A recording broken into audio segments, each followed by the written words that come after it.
Hello and welcome to the 2018 League of Legends World Championship. I am live from Seoul, South Korea, and I'm here with Cloud9 mid laner Jensen. Jensen, thank you for joining me. And we're here going to talk about that game 2 a bit. So first of all, coming out of that game, how are you feeling? I'm glad we won, but not really feeling too good about how we won because I definitely felt like it was a game we should have lost. So let's start with PickBan, because I know Detonation FocusMe, they're known for a few wacky picks, especially with Saros. You guys banned the Heimer. You let the Ziggs through, which they blind picked. Take me through the draft and what made you decide to go with the Lissandra flex. We've been using Lissandra as a pick into Urgot, so that's kind of just why we went for it.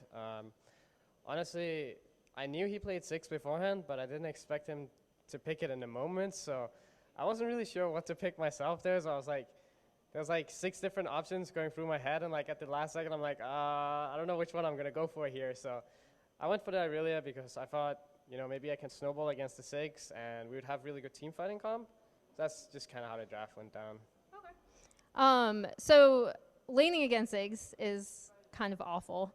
Was there ever a point where you're just like, I'm so fed up with this, please don't make me ever do this again? I mean, I kind of knew that after early game, it was going to be a boring laning phase. So the reason why I wanted the Irelia was because I thought, maybe there was a chance I could kill him early game before he can just, sit behind his minions and just farm safely.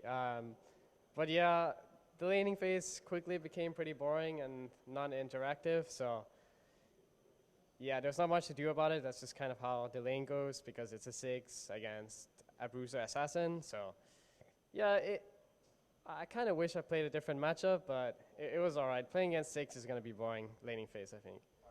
All right. And then in some of the earlier team fights, you guys made a few mistakes, but you actually came back with it through team fights with getting at that backline. So take me through your communications in those mid to late game team fights.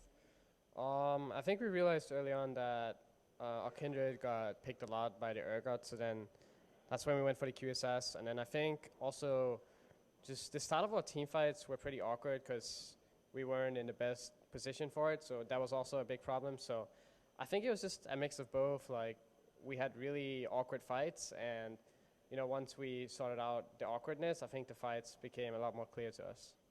So what did you guys learn from this match? Because obviously, I hope you don't mind me saying, but it was probably a tougher matchup than you were expecting.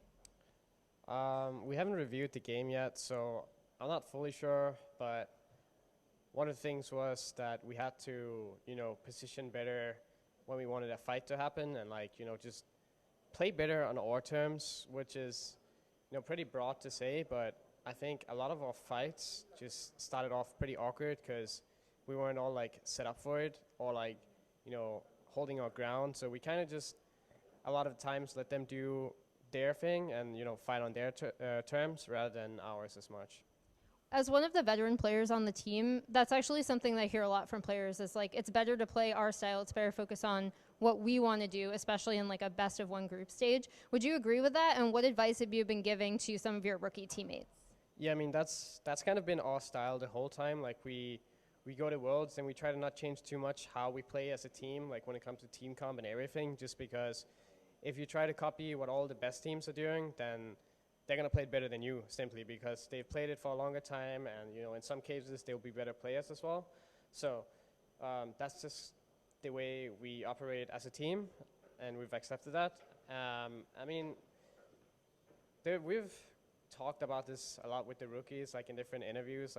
We just tell them to play as comfortable as possible and try not to worry too much about the games because it's just like any other game. I mean, obviously there'll be a lot more pressure, but I think the play-in stage is going to help us with that because it's against some good teams still, but if we go to group stages, it'll be tougher for sure. So I think this is just good practice for us.